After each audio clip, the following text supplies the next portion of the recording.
Pourquoi avez-vous du mal à arrêter de fumer? Bonjour à tous, c'est Mehdi Baptiste. Pour ceux qui ne me connaissent pas, j'aide les gens à devenir fiers et libres en arrêtant de fumer pour de bon. Et tout ça sans ressentir le stress, l'envie ou le manque.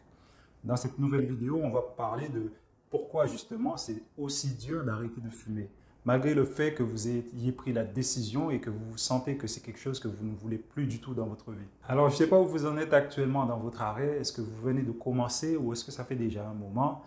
Une chose est sûre, c'est qu'il y a quelque chose que beaucoup de personnes qui arrêtent de fumer ressentent, c'est le stress, le manque ou cette sensation d'envie de fumer qui se traduit parfois par un vide. Et toutes ces sensations, ça les amène à, toutes ces personnes qui font plusieurs tentatives d'arrêt, ça les amène à arrêter puis à reprendre et à recraquer à chaque fois qu'elles ressentent toutes ces sensations qui sont plus ou moins intenses selon le moment. Et quelque part, on peut se demander justement d'où ça vient ce stress, ce manque et cette envie que l'on ressent malgré le fait qu'on ait pris une décision et qu'on ressente vraiment qu'on a vraiment envie de se débarrasser de la cigarette. Ça vient d'un endroit justement qu'on ne prend pas assez le temps de discuter et cet endroit, justement, c'est la partie la plus automatique de vous-même, votre partie inconsciente.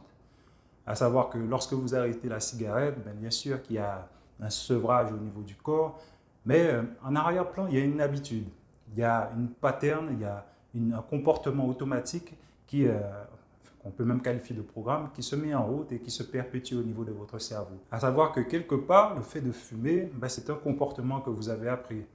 Et au fur et à mesure de le faire, au fil des années, vous êtes devenu de plus en plus compétent par rapport à ça. Au point justement que c'est quelque chose d'automatique et qui s'est cimenté au niveau de tous vos rituels du quotidien, on va dire. Et donc du coup, cette pattern inconsciente, au niveau de votre inconscient, quelque part, elle doit être reprogrammée. Elle doit être reprogrammée parce que quelque part, lorsque vous prenez la décision consciente d'arrêter de fumer et que vous vous armez de volonté, qu'est-ce qui fait qu'un arrêt du tabac est dur? C'est simplement que cette pattern inconsciente, elle tourne toujours au niveau de votre esprit. Et ça revient à se dire au final qu'il y a une partie de votre esprit qui veut quelque chose, à savoir qu'il veut arrêter, et il y a l'autre partie justement qui n'a pas encore compris que fumer n'est plus du tout quelque chose que vous voulez dans votre vie.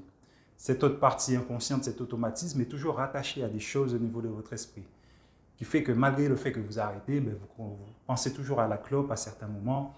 Vous avez des envies ou bien même vous êtes tenté lorsque vous êtes dans certains contextes et même vous avez peur de craquer.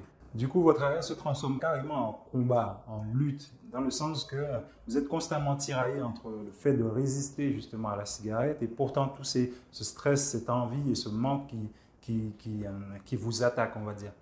Et ne pas porter son attention justement sur cette pattern qui tourne au niveau de votre esprit, à la manière dont cette habitude est ancrée au niveau de votre inconscient, ça peut fragiliser justement la bonne continuation justement de votre décision.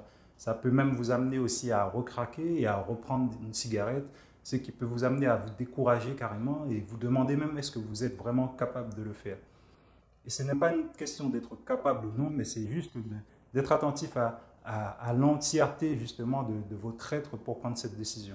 Si c'est un problème qui vous touche et que vous souhaitez aller plus loin, vous pouvez déjà réserver votre appel découverte via le lien qui se trouve juste en dessous de la vidéo. Quant à nous, on se dit à la prochaine.